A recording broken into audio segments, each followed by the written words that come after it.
Welcome to the Pharmacy Leaders Podcast with your host, Tony Guerra. The Pharmacy Leaders Podcast is a member of the Pharmacy Podcast Network, with interviews and advice on building your professional network, brand, and a purposeful second income from students, residents, and innovative professionals.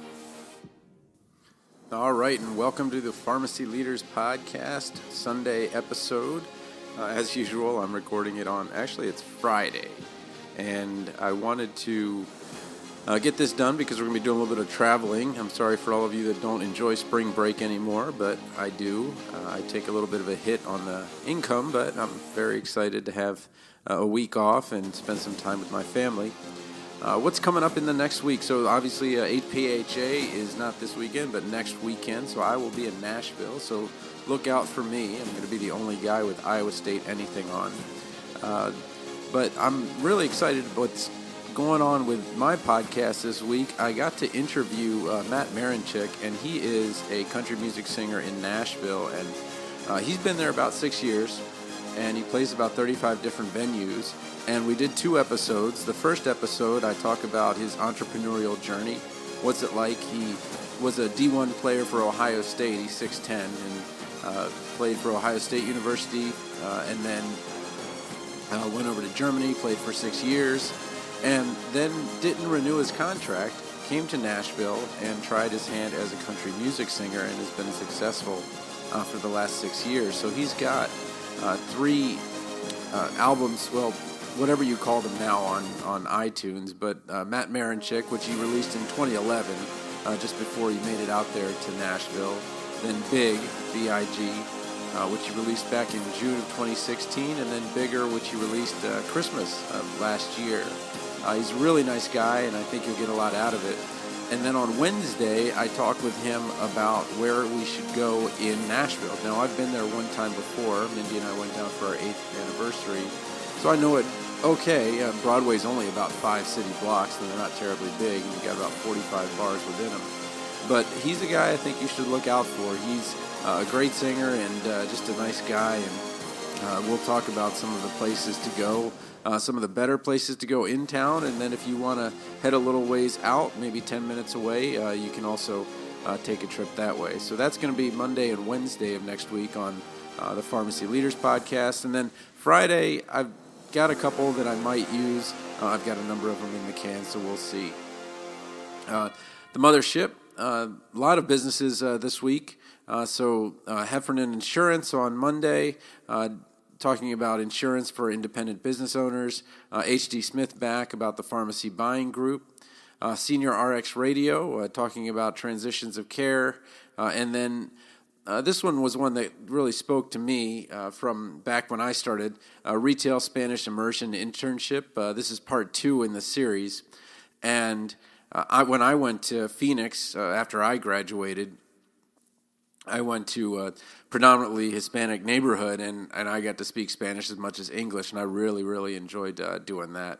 Then I went back to Tempe for a while, and then back home to Baltimore, Washington. And then some patient-focused strategy with Heritage Biologics. So 5 good episodes on the Pharmacy Podcast Network.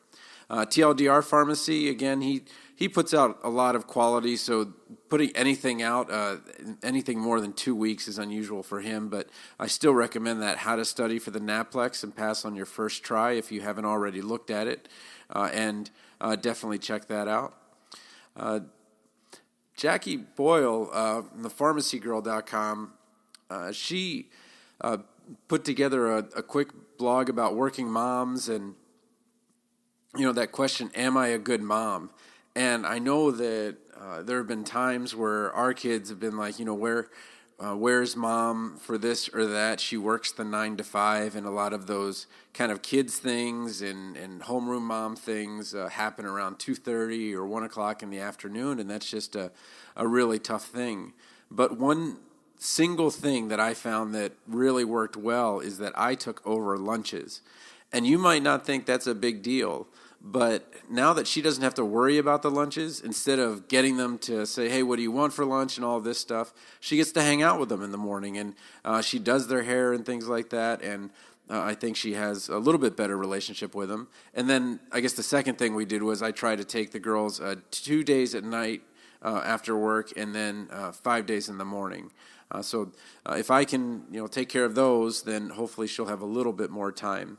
But again, I'll always be prouder of the 5% that I do for our family than the 95% that she does. Moving on to pharmacyjoe.com, he's got this great, and I'm not clinical, but if you want to get it, I think he has this spectrum of activity with a free visual critical care antibiotic guide on his pharmacyjoe.com website. He's a really good guy. I interviewed him on a previous episode, and he's one of the guys that has a top 200 podcast in medicine. I can't tell you how many hundreds of thousands of podcasts there are, and for pharmacyjoe.com and Helix Talk, both of them are on that top 200 list. Why am I not on the list? I actually get 90% of my listens from my website. So rather than my listens coming from iTunes, which I guess is an opportunity for me, most of them come from me saying, hey, I did another podcast episode, then people come check it out. But yeah, we're doing around 15,000, 20,000 downloads a month. And I think you have to do about 500 downloads a month on iTunes to get on that list.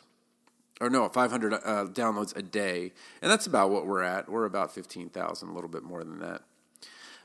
Last month was just crazy. It was 25,000. But RX Radio, so Dr. Richard Waite, excited to hear him back. I always like hearing him because he talks about Alexa and technologies and Bitcoin and a lot of the things you'll never hear in pharmacy school. And I'm not condemning pharmacy school. They're going to teach you the clinical stuff and all this.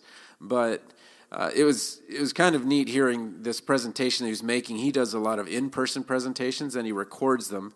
And his slides are always on Instagram, so I think that's kind of cool that he engages the students in that way. And then there's always kind of the surprise at how few pharmacy students are locked into social. You would think that would be a part of somebody who's a 20-something, but a lot of times I find that that's really not the case. He talked with somebody about being an industry pharmacist, and then he also talked about why it's an exciting time for pharmacy. And he continues to talk about how we're going to be independent contractors, maybe much like, I know we could use the nurse and physician, but I think it's more like a chiropractor can have their own office. It'll be kind of cool when pharmacists have their own office as we're trying to help these underserved areas. Certainly Iowa is one of those. Your Financial Pharmacist, they brought back Alex Barker. I know he's a mentor, I think a coach. I'm not sure exactly what their relationship is, but I didn't realize he had gone to the UP, which is the Upper Peninsula in Michigan, as where he went to work for his job. And there was some kind of incentive as far as maybe paying off loans and things like that, because he has no house debt, I don't think. And I think they're debt-free, completely debt-free. And it's just kind of funny because that's for every person that does that, maybe as you're looking towards graduation and thinking, all right, well, here's this job, and it's going to make me financially free in 4 or 5 years. And I think he's out 4.5 years. He rounds up to 5. Are you willing to go to X area? And then once you go to X area, are you going to stay or are you going to go? And I never went down that path. I did the exact opposite. I went to Phoenix as a destination. I was in my mid-20s, and I was like, all right, well, it's an hour flight to Vegas, to L.A., to San Diego, go to Mexico. I just had a completely different mindset, getting out of school back then. He's got a lot of maturity for doing that at his age. Well, he's probably a little older now. But that was just kind of interesting to me. And then I ended up Baltimore, D.C., and then married an Iowan, and then ended up in Central Iowa, which I love. I absolutely love Central Iowa. I just have such a great relationship with my family, and getting the best neighborhoods for the schools and all that stuff for not a lot, $250,000, $300,000 for a house, and that'll get you in a really great place. So going on from there, just something that's kind of struck me. Tim Ulbrich changed to Tim U, And immediately I thought, oh, it's Tim University, as in the three Tims are teaching about finances. But I think it was just Tim Altbrich somehow shortening his name or something like that. But if you guys are listening, I recommend you do create a Tim U. The Tri-Tims have come together. You guys provide great content. It's clearly getting resources, so I think that would be awesome. And maybe that's what it is. I don't know. But I didn't hear that on the podcast, or maybe I missed what the Tim U was about.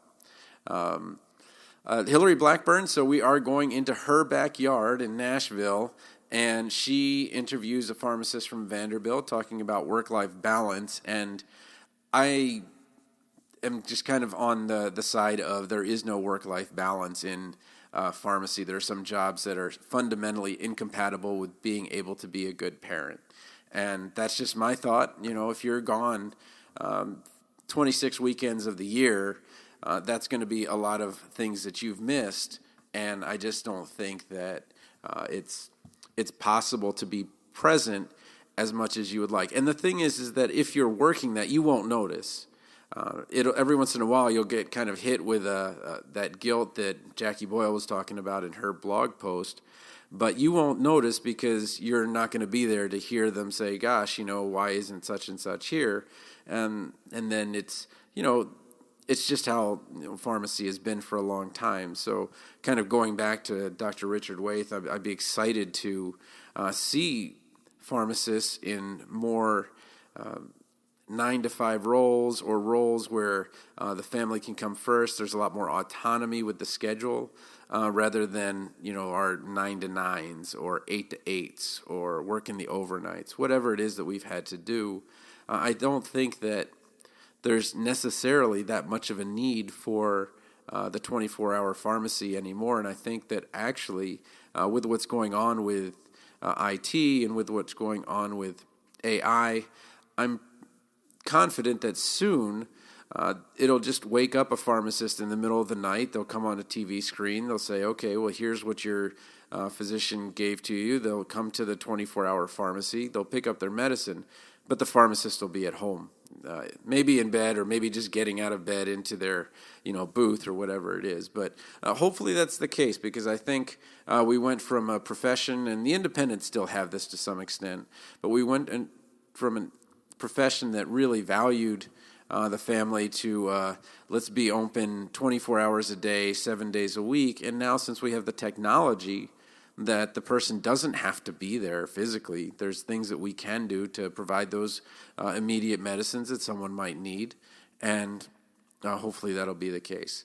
But again, Talk to Your Pharmacist podcast. I always recommend it. Hillary Blackburn is a sensational podcaster. Definitely need more women in podcasting as well. Kevin Yee, I think he made it back to L.A. He was back east for a long time. And his episode that might be most, I don't want to say effective, but most useful to the audience is going to be the How to Save Money Fast as a Student. That got quite a few views. And I don't mean to put Brian Fung last. It just happens to be where I had it in the tab. But he did a Lemons for Leukemia challenge. And I'm kind of disappointed this didn't get more views than it did. I think that you should check it out. It's his vlog number 31, Lemons for Leukemia Challenge. And I'm traveling, so I don't have time to do this. He tagged me on it. And it's raising awareness for this condition, and you have to bite into a lemon, which I actually like lemons, so I'm not going to make the same face that he did, but you want to see this. It's an expressive face. We'll just leave it at that. Anyway, so I'm excited for this week. Although it is spring break, I will be recording a ton of episodes at APhA. I've got 5 or 6 students lined up, P2, I think, through P4. And I'll be talking to them about their lives and how APhA is going to impact them. And then if I run across you and you want to talk, we can just talk, or we can do a podcast episode. I'll be the only person there, I guarantee, with Iowa State University, anything on. There's no college of pharmacy at Iowa State, so that makes it kind of easy. But I look forward to meeting you guys in Nashville. I think that's going to be a lot of fun. And look for Matt Marinchick on Monday. I think you're going to really enjoy that episode. Have a great weekend. Support for this episode comes from the audiobook Memorizing Pharmacology, a relaxed approach. With over 9,000 sales in the United States, United Kingdom, and Australia, it's the go-to resource to ease the pharmacology challenge. Available on Audible, iTunes, and Amazon.com, in print, ebook, and audiobook. Thank you for listening to the Pharmacy Leaders Podcast with your host, Tony Guerra. Be sure to share the show with the hashtag #PharmacyLeaders.